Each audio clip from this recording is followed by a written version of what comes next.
The sharp sting of my sister Helima's hand across my face was nothing compared to the sudden, deafening silence that swallowed the room. The smell of roasted chicken and the sound of laughter vanished. My cheek burned, but her words cut deeper, colder, and with absolute finality. "You have 10 minutes to leave my house." Her eyes were burning with a rage I couldn't comprehend. The clock on the wall ticked, each second a hammer blow against my heart. Everyone watched cousins, uncles, aunts, their faces a blur of shock and quiet satisfaction. I stood there, humiliated and completely alone, with no idea that those 10 minutes were not an ending but the brutal, painful beginning of the rest of my life. Earlier that evening, I had walked into my sister Helima's house with a soft, hopeful smile, holding my children's hands tightly. I had told myself to stay calm, to ignore the small stings and sharp words, because tonight was supposed to be about family. The grand dining table was already filled with delicious food, loud chatter, and bursts of laughter. But from the very moment I sat down, I could feel Helima's eyes on me, sharp as glass and heavy as stone. She leaned back in her chair, her voice booming over everyone else's, a performance for the entire table. She spoke of her brand new car, the expensive gold jewelry she had just bought, and the luxurious trip she was planning to take. Every single word felt like it was aimed directly at me, a knife twisting slowly, meant to remind me of everything I didn't have.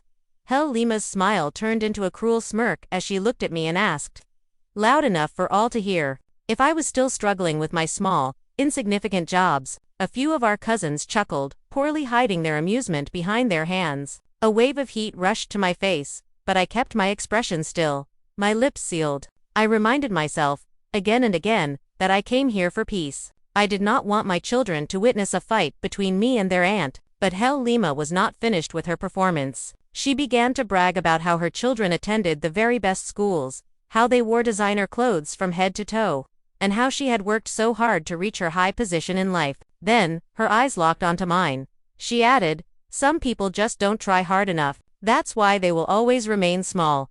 The air in the room grew tense and thick, yet, not a single person came to my defense. My children lowered their eyes to their plates.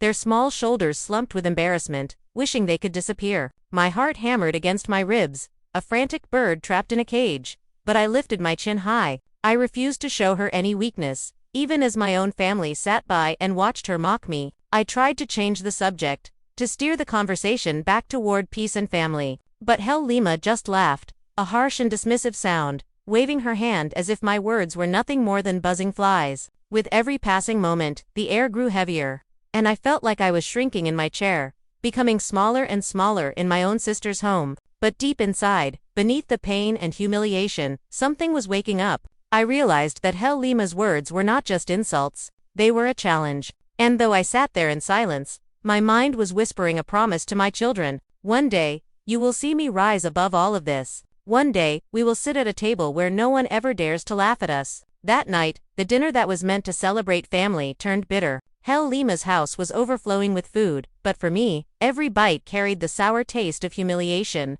Still, behind my quiet eyes, a storm was beginning to form. A storm that would change my life forever.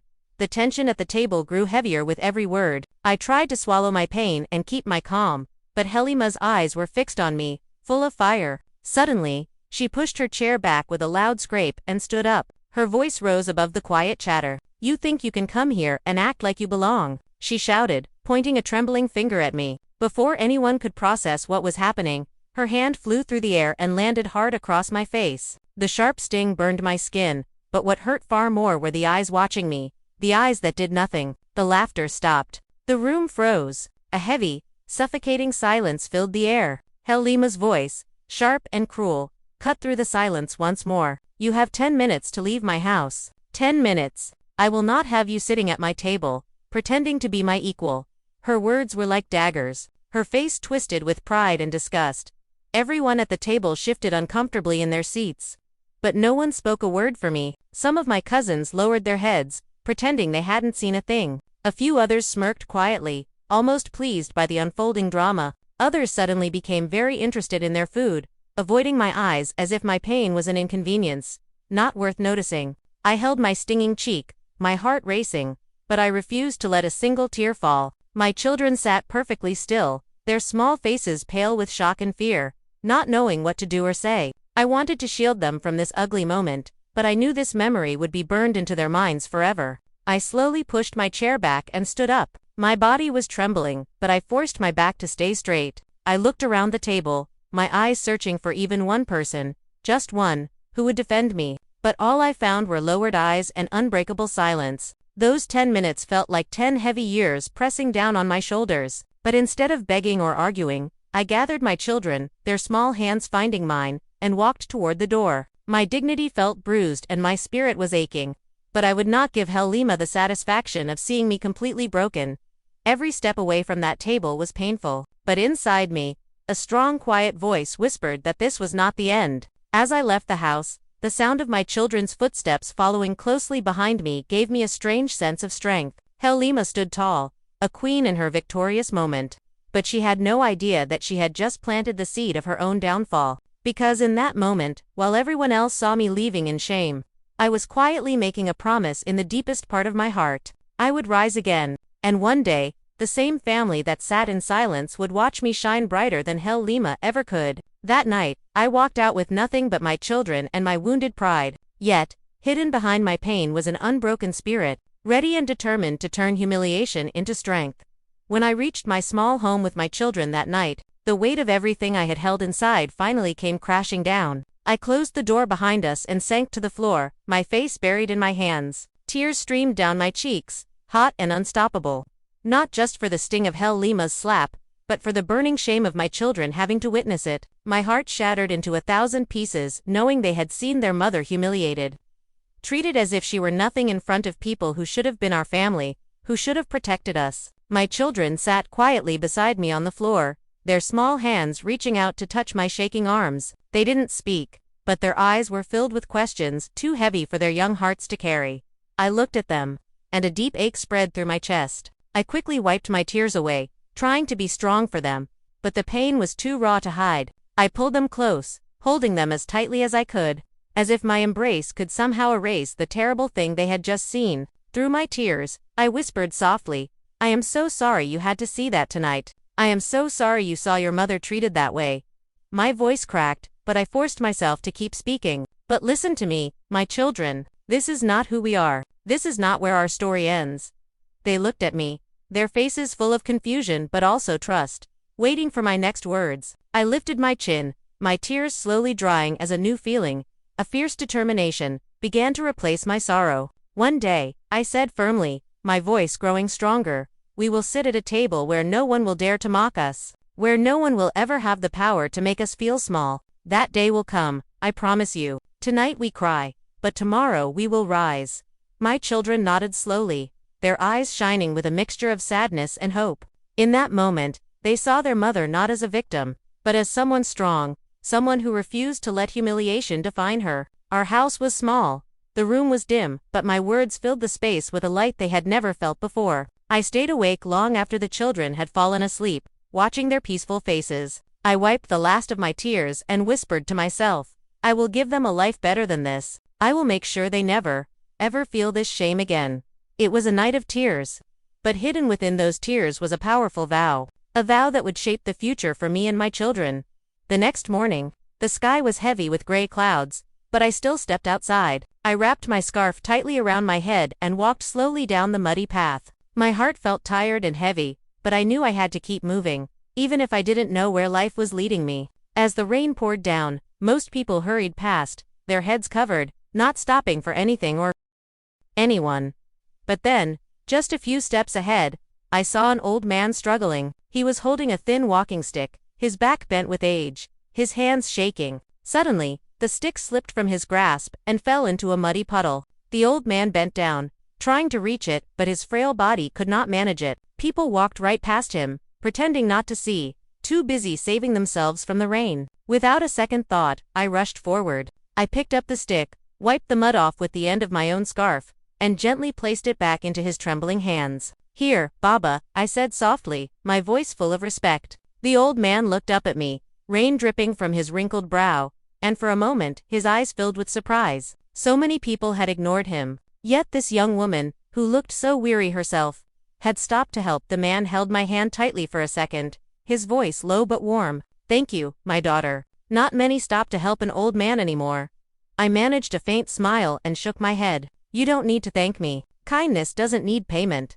I helped adjust the old man's scarf, making sure it covered his shoulders from the cold rain, then stepped back, ready to continue on my way. But the old man kept looking at me as if he had seen something rare and precious. You remind me of a light that refuses to die, even in the storm, he said softly. I didn't know how to respond to such a profound statement, so I only bowed my head politely. To me, it was just a simple act of help, nothing special. Yet, unlike my own family who had treated me with cruelty and shame, I had shown kindness without expecting a single thing in return. As I walked away, my clothes completely drenched by the rain, I felt strangely lighter. Helping that old man didn't take away my pain, but it reminded me of who I truly was. A woman whose heart was bigger than her wounds. I didn't know that this simple moment, this small act of kindness, would be the start of a change I could never have imagined. For me, it was just another rainy day. But for the old man I helped, it was the beginning of something far greater. Days after our meeting, I continued with my daily struggles, not knowing that Baba had been thinking deeply about me. He admired my honesty and the quiet strength he had seen hidden behind my soft words. Quietly, without telling a single soul, he began to make plans to support me. He did not want to give me charity that would quickly fade away. He wanted to give me something that could grow, something that could lift my dignity and help me stand on my own feet. One morning, a trusted messenger arrived at my small home with a simple note and a small, heavy envelope. Inside was enough money to start something new, something of my own. Along with the money was a short message written in Baba's steady hand. This is not a gift. This is a seed. Plant it well. I stared at the envelope in shock. My children gathered around me, their eyes wide with wonder. But I quickly pressed the money to my chest as tears of gratitude filled my eyes. I wanted to run to Baba immediately and thank him, but when I went to see him, he raised his hand gently and stopped my words before they could even begin. Don't thank me yet, he said firmly. Use this to build. Prove to the world that the slap you received was not your ending, but your beginning. Those words sank deep into my heart. For so long, I had been carrying the pain and shame of that humiliation, but now, I saw a different path stretching out in front of me. I decided to use the money carefully, choosing to open a small stall at the market. At first, I sold simple goods, fresh vegetables, grains, and ripe fruits. My children helped me after school, arranging the baskets neatly and greeting customers with bright, welcoming smiles. Slowly, people began to notice my kindness, my fair prices, and the genuine respect I showed every single buyer. The business began to grow, little by little. I woke up before dawn each day, carrying heavy baskets to the stall, working tirelessly with my children by my side. Every coin I earned was a reminder of Baba's words. I no longer saw the slap as my shame, but as the fire that was pushing me forward. The same relatives who had smirked at my humiliation now passed by my stall, their faces filled with surprise at how determined I looked. Baba would sometimes watch from a distance, smiling quietly to himself at the woman who refused to give up. He never interfered, never told people what he had done for me. He knew the true reward was seeing me stand tall on my own 2 feet. And I, though endlessly grateful, understood his wisdom. I knew I had to prove myself, not through words, but through results. Every evening when I closed my stall, I would whisper to myself, this is only the beginning. What had once started as silent tears was now turning into silent strength, planted by Baba's secret investment and watered by my own unshaken will. Lima had always lived her life as if nothing and no one could ever shake her. She wore her heavy gold jewelry proudly, drove her shiny new car through the streets, and made sure everyone knew that she was above them. But slowly, cracks began to appear in her perfect, polished life. Her husband's business, which had been the main source of their enormous wealth, started facing heavy losses. Deals that once came easily began to slip through his fingers. Friends who used to surround her and sing her praises started to disappear one by one when they realized she no longer had as much to give. Lima refused to accept the truth, brushing off any concerns with her usual pride. But deep down, a cold fear was beginning to grow inside her. At home, her once warm and lively gatherings turned into quiet, tense meals. Her children constantly complained about not having the latest clothes or going on expensive trips like before. Her voice, once loud and confident with pride, now carried a sharp edge of irritation and anger. She shouted at her husband. She blamed her staff for everything. And she even snapped at the neighbors who used to admire her. The arrogance that once drew people to her now pushed them away. She became known not for her wealth, but for her pride and her growing bitterness. One afternoon, While passing through the market, Helima's eyes fell on a familiar sight. There, in a bustling shop surrounded by happy customers, stood Luma, dressed simply. Her hands busy arranging goods. She looked confident and calm. People called her name with respect, some even smiling as if they truly valued her presence. Lima froze in shock. This was the same sister she had humiliated. The same woman she had slapped and thrown out of her house with cruel, unforgiving words. And yet here, Luma stood, tall, admired, and stronger than ever before. Lima's heart filled with a fire she could not control. She clenched her fists, watching customers line up for Luma's goods. Every laugh, every polite greeting, every coin that was exchanged felt like a sharp thorn in her chest. Jealousy consumed her, burning hotter than her pride ever had. Instead of learning from her sister's resilience, she saw it as a personal insult, as if Luma's rise was meant only to shame her. That night, Lima could not sleep. She tossed and turned in her bed, replaying the scene from the market again and again. Her mind whispered cruel reminders. She is winning where you thought she would fail. She is gaining the respect you once owned. The thought drove her restless. The same family members who had once kept silent at her table now spoke of Luma with open admiration. Neighbors compared their lives, saying Luma had grown humble and strong, while Lima had lost her way. The twist of fate was painfully clear. What Lima had built with arrogance was crumbling to dust, while what Luma had built with dignity was rising higher and higher. And though Lima tried desperately to hide it, the bitterness in her eyes betrayed her every single time she saw her sister's success. Months later, I decided to host a family dinner in my new home. It was not a mansion like Lima's, but it was warm, welcoming, and filled with love. The table was set with food I had prepared with my children, dishes that carried both effort and care. Relatives who once ignored me now arrived with wide smiles, eager to see the woman everyone in the community now spoke about with such respect. I welcomed them all kindly, treating each guest with dignity, no matter how they had treated me in the past. Lima walked in last, her head held high as always, but her eyes darted nervously around the room. She could not believe she was entering Luma's house, the house of the same sister she had once thrown out. The sight of relatives laughing with me, complimenting my success, and admiring my strength filled Lima with a bitter, acidic taste. She forced a smile, but inside, envy burned like a raging fire. As everyone sat around the table, the conversation flowed easily. Family members praised me for my business, for raising my children so well, and for standing tall despite all the challenges I had faced. Some even had the grace to admit that they had judged me wrongly in the past. Lima listened in stony silence, each word of praise cutting into her pride. She could not stand hearing her sister praised while she herself had lost so much of what she once flaunted. Finally, unable to hold back her bitterness, Lima leaned forward and said loudly, "Do not be fooled. This success is nothing compared to what true wealth looks like. Some people will still live small, no matter how hard they try." Her words hung in the air, sharp and heavy, but this time, something was different. Instead of silence, voices rose around the table against her. One uncle spoke firmly. "Lima, we are not here to measure wealth. We are here to celebrate strength and dignity. And Luma has shown both." Another relative added, "She has earned this respect with her own two hands. That is worth more than anything money can ever buy."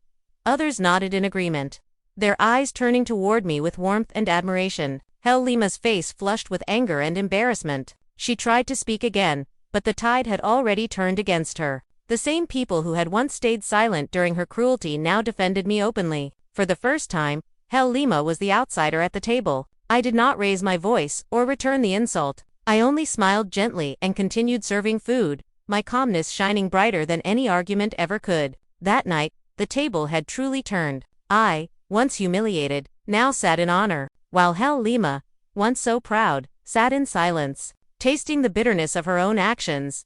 The room grew quiet as everyone finished their meals, but the air was still heavy with the sting of Lima's words. I, however, stayed perfectly calm. I turned to my sister, my eyes steady, my voice soft but firm. "Lima," I began, and the whole table fell silent. "Do you remember the night you gave me 10 minutes to leave your house? You thought you were ending me that day, but those 10 minutes pushed me into a life you never imagined." My words flowed like a river of truth that no one could deny. The guests leaned in, their eyes shifting between the two of us. My calmness carried more power than any shout ever could. I continued, my tone even and measured. "That night, I walked out with nothing but my children and my pain. But today, I stand here with everything that truly matters. peace, respect, and a home built with my own hands. I paused for a moment, letting the silence stretch and fill the room. Then, with a small but certain smile, I added the final words. Tonight, I'm not leaving anyone's house, because this house is mine. The words landed with a heavy finality, cutting through the room like thunder. For a long moment, no one spoke. Every relative at the table could feel the immense weight of my journey, the quiet strength in my voice, and the unshakable dignity I carried. They turned to look at Helima, waiting for her to respond, but she sat frozen in her chair. For the first time in her life, Helima had no power, no control, no clever insult that could shield her from the truth. Her pride, which was once her greatest weapon, now left her completely exposed and vulnerable. The guests shifted uncomfortably, some shaking their heads in disapproval of her past actions, others nodding quietly in admiration of my strength. The silence was not empty, it was filled with respect for the woman who had endured humiliation yet had risen higher than anyone ever expected. In that moment, the room belonged to me. Helima lowered her eyes, her hands trembling slightly as she gripped her napkin. The proud sister who once commanded all attention now looked small and defeated, as though the very walls of my home were reminding her of all she had lost. I did not gloat, nor did I smile in triumph. I simply leaned back in my chair, my dignity shining brighter than any victory dance. And though the dinner continued, nothing felt the same. The roles had shifted forever. Helima, once the host who had pushed her sister out, now sat as the shamed outsider. The final word had been spoken, not with anger, but with truth. And everyone present knew it was a moment they would never, ever forget.